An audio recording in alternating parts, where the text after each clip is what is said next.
A group of friends played a board game that was a cooperative one. Mostly. See, for the beginning of the game, it's the players versus the board. But after a certain event occurs, one of the players is given the role of the game's antagonist. It then turns from a cooperative game to a one versus many game. And of course, only one side can win. In this particular playthrough, the player who had been given the bad guy role watched as the other players steamrolled through one of their two primary objectives before he even had a turn. It looked like the team side would win without a sweat. He was in trouble. On his first turn, he made a highly strategic move that seemed to turn the tables at least a little. And as the next couple of rounds went by, it became obvious that the lone player was going to win.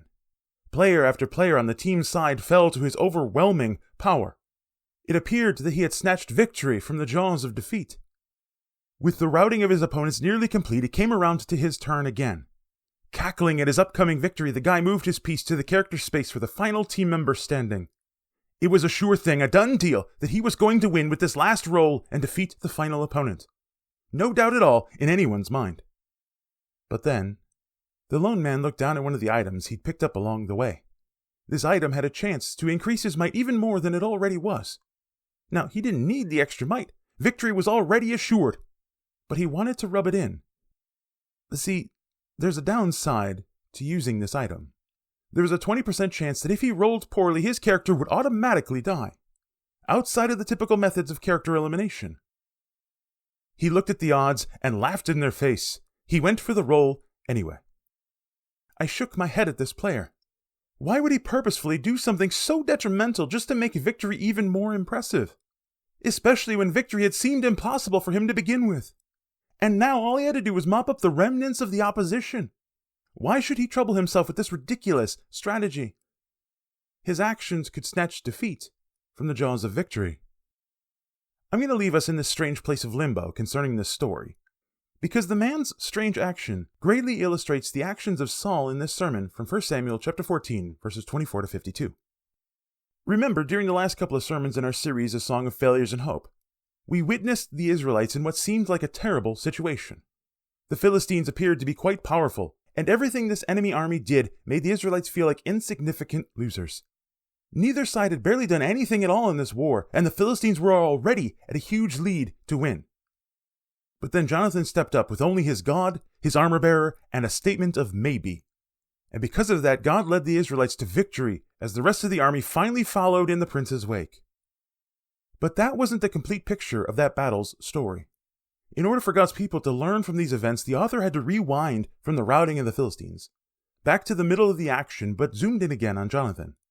There's one more thing we can learn about God bringing restoration to his humble people, as Saul attempts to snatch defeat from the jaws of victory, as he makes some questionable calls that seem good to him. And we start with the questionable call of troubling his own soldiers. 1 Samuel chapter 14, verses 24 to 31.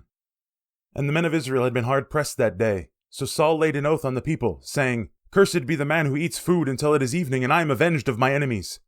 So none of the people had tasted food. Now when all the people came to the forest, behold, there was honey on the ground. And when the people entered the forest, behold, the honey was dropping. But no one put his hand to his mouth, for the people feared the oath. But Jonathan had not heard his father charge the people with the oath.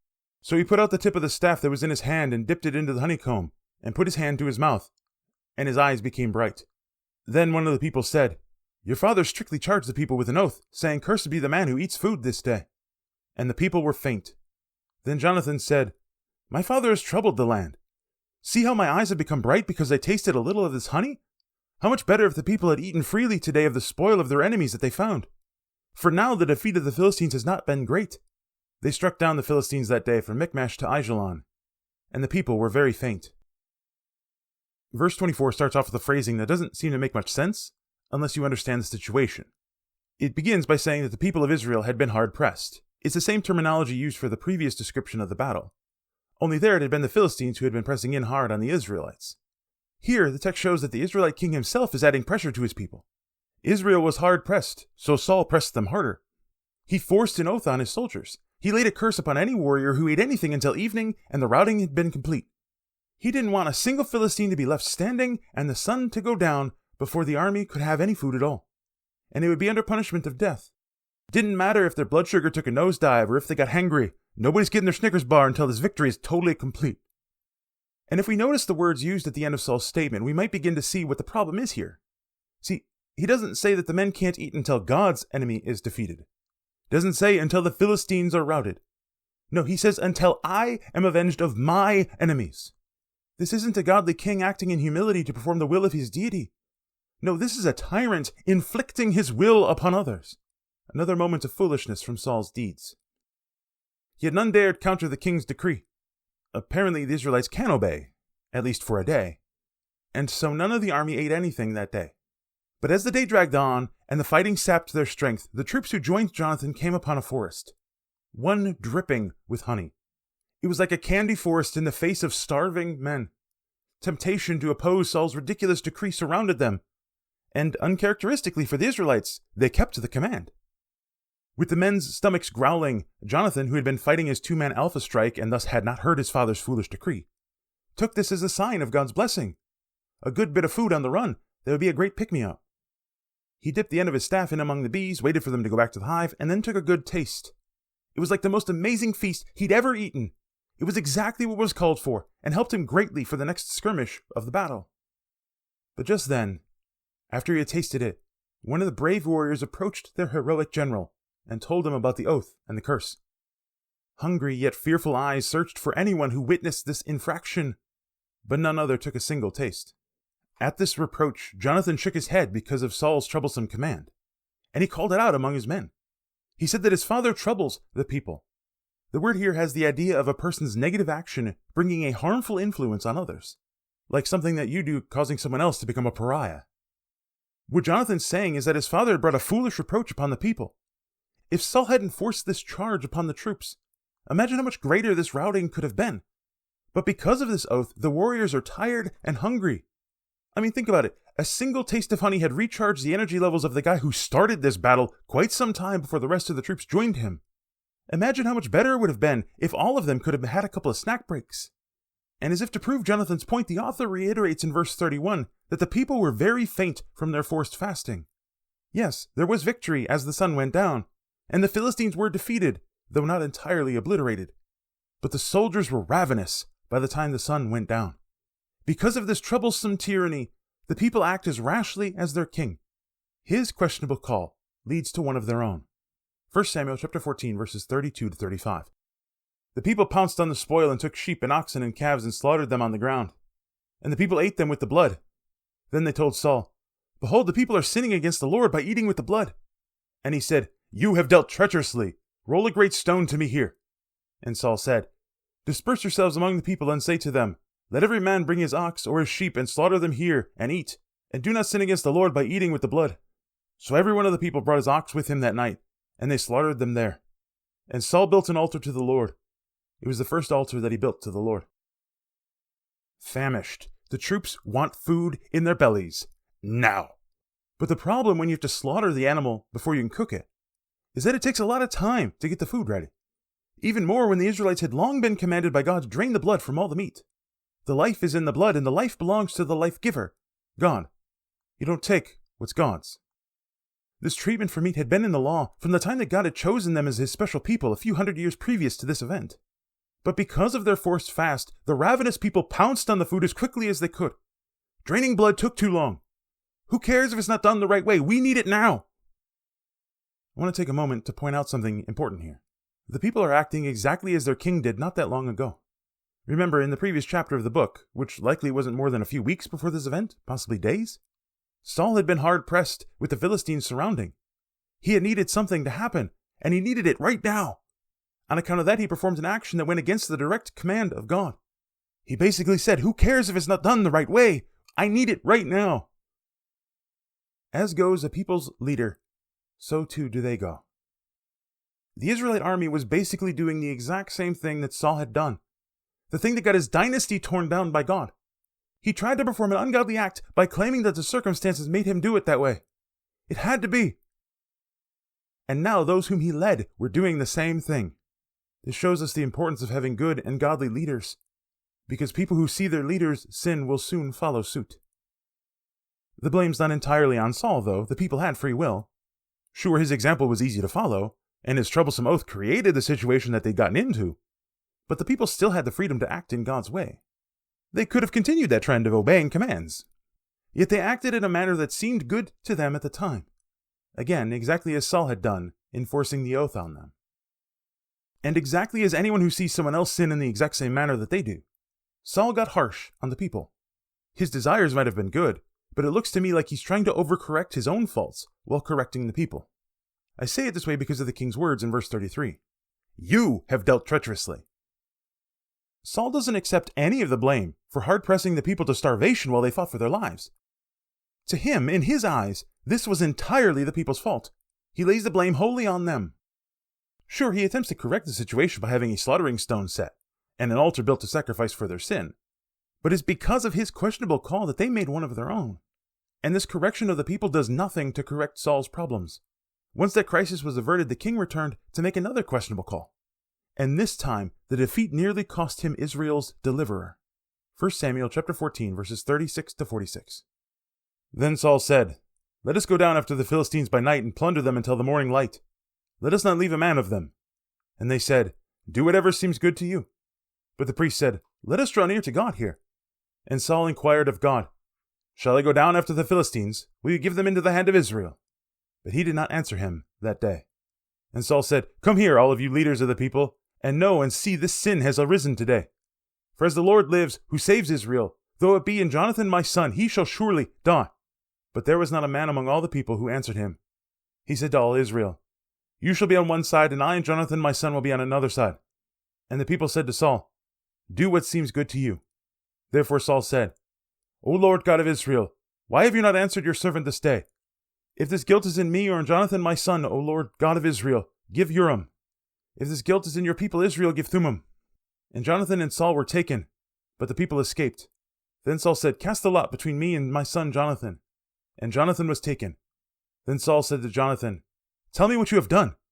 And Jonathan told him, I have tasted a little honey with the tip of the staff that was in my hand. Here I am. I will die. And Saul said, God do so to me and more also. You shall surely die, Jonathan. Then the people said to Saul, Shall Jonathan die, who has worked this great salvation in Israel? Far from it. As the Lord lives, there shall not one hair of his head fall to the ground, for he has worked with God this day. So the people ransomed Jonathan so that he did not die. Then Saul went up from pursuing the Philistines, and the Philistines went to their own place.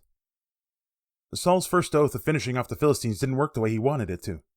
It was already dark and the enemy continued to exist. So the king tries to double down. He wants to drive the troops to exhaustion as well as starvation, as he continues throughout the night. Saul's force of charisma stands before his troops and convinces them to continue. Maybe Jonathan's actions were rubbing off on Saul. Too bad the prince's faith in God's power wasn't having the same effect. We see the troops continue to let Saul do whatever seems good in his eyes to do. And so they were ready to go, until the priests cleared their throats with a reminder that someone might want to ask God if this was the way to go before they started. But before we get to God's answer, or lack of it, I want to take a moment to focus on the people's response to Saul. Do whatever seems good to you. More literally, the translation could be, whatever is good in your eyes, do. The phrasing is important if we remember back to the end of the book of Judges.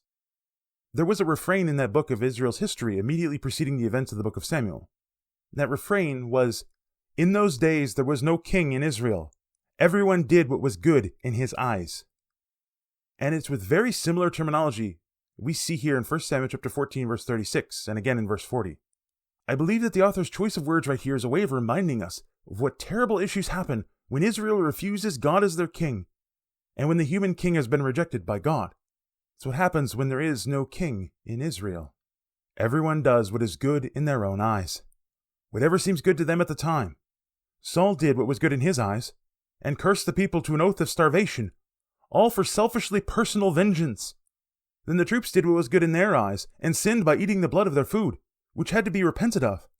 And now Saul's doing what's good in his own eyes, trying to push the people even further without the backing of God, a backing that had only previously happened because of Jonathan's faith in God's power. And Saul's actions are proven to not be the ways of God, because no answer comes at all. An event that's pretty impossible to happen considering that the method was putting two different colored stones into a container, and then seeing which one came out first. For nothing to come out at all means that God had to force gravity to stop working for these stones, as neither one came out. But Saul comes to the wrong conclusion. He believes that God's refusal to answer is because of some other person's sin, as opposed to Saul's oppression of the people and doing whatever was good in his own eyes, instead of seeking the will of God. It had to be that someone else had broken his oath, and now that person would pay with their life. Believing in his own innocence and the innocence of his son, Saul sets himself and Jonathan on one side and the rest of the troops on the other. And this is where we get that second response of the people. Do whatever is good in your own eyes. Some among the troops knew what would be the result. They'd witnessed Jonathan break the forced fasting oath. And yet they still said that Saul should do what seemed good to him. Yeah, totally bring death upon the only man in all of Israel who sought to do what was good in God's eyes instead of his own. Go ahead, Saul, snatch defeat from the jaws of victory. Go on, do it. I'm sure the king was surprised when the lot fell on the side with him and Jonathan. Could realization have hit Saul at this moment? That he'd failed God miserably, multiple times? Or would he do what so many people do, who do whatever seemed good to them in the moment, but now need to face the consequences? You know what they do? They pass the blame on to another. He had the lot cast one more time between himself and his son. And when the lot fell to Jonathan, anger swelled in Saul's face. What did you do? Jonathan faces the music with manly dignity. He admits to eating the honey, even though he had no clue about the foolish oath before doing it. And Jonathan says a phrase that has repeatedly throughout the book meant a good answer to a godly call. Here I am. Hineni. Behold me, here I stand. The phrase is followed with his faithfulness to God. I will die. Jonathan wasn't going to try to get out of the situation. He wasn't going to pull rank as the prince. No, he'd sinned, even inadvertently, in regard to a stupid oath. But still, he would face the consequences directly. It's like the prince kneels before his father's sword stretched out to let Saul take it and slay his son, the faithful general, the hero whose reliance on God had made this whole victory possible. Slaughter the very man who led the battle before you made your foolish curse, Saul. Are your words greater than the work of God?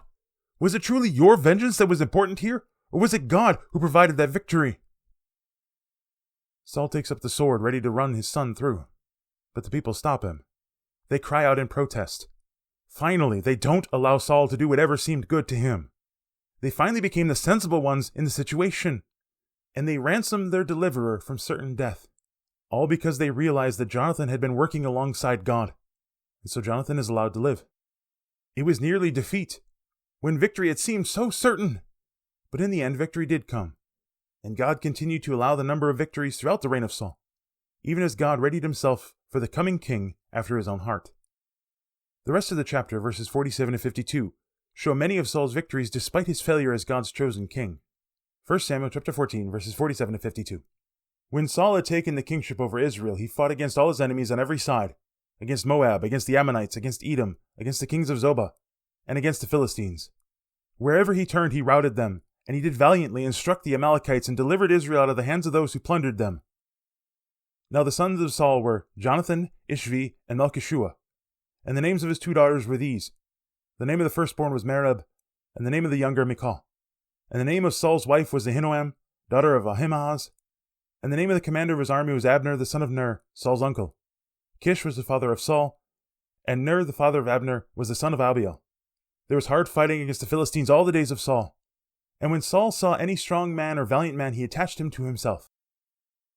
Mainly with this last section for our passage, I want to point out 2 things. 1, Saul never got the finishing off the Philistines that he craved. If only he'd allowed his soldiers to have a snack break, the routing could have been far greater. Seems to be the refrain of Saul's reign. If only. And secondly, verse 52 is the perfect teaser for what comes in the next part of the book. The rise of hope in the valiant man named David. But let's stay in this passage for a bit of application. Notice that when anyone sets themselves to do what is good in their own eyes instead of what's good in God's eyes, it easily turns a miraculous yet total victory to a near defeat. Saul was about as much of an antagonist to his troops as the army that they fought against, because of this ridiculous oath. And then the people nearly mocked the life owed to God because of their intense hunger. And after that, Saul nearly slew Israel's deliverer, all because it seemed good to them at the moment instead of letting God's word lead their actions. No wonder God refused to answer. No one other than Jonathan was going to listen to him anyway. There are many things that people do today that seem good to them. Appetites of various kinds that make them pounce upon their sinful desires. Mainly in our culture, those appetites lean towards the sexual. Our desires seem good to us, we want to do them, and our culture continues to ask if God really said not to do these things. But when we give in, when we feed that appetite instead of following the commands of God, we come so close to snatching defeat from the jaws of victory.